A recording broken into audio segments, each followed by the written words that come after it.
I'm Nathan Wagner. I'm 17, and what what do you think on using the polio virus to fight cancer? Does this mean we could use other viruses to also fight cancer?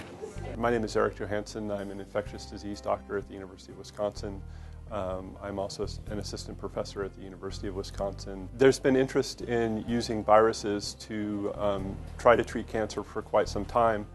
One of the reasons why viruses are an attractive tool to use is that cancer is essentially cells that have begun to grow uncontrollably and not behave like normal cells anymore.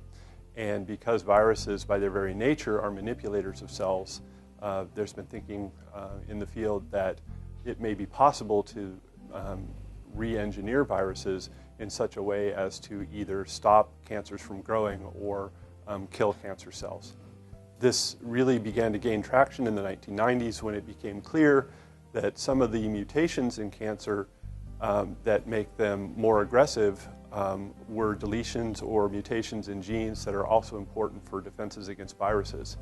And so the idea for designing what are called oncolytic viruses, or viruses that would lyse or kill cancer cells, is that you may be able to design them in such a way that viruses are specifically able to infect and kill cancer cells because of these gene deletions that reduce their protection against growth signals as well as viruses, that these same viruses would not be able to kill normal cells.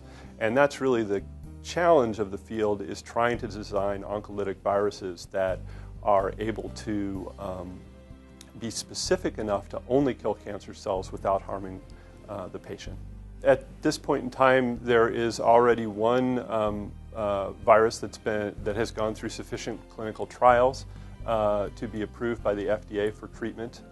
This is a derivative of the virus that causes cold sores, herpes, and it is used to treat melanoma. The currently approved virus for treating melanomas has been shown to prolong life by about 4 months.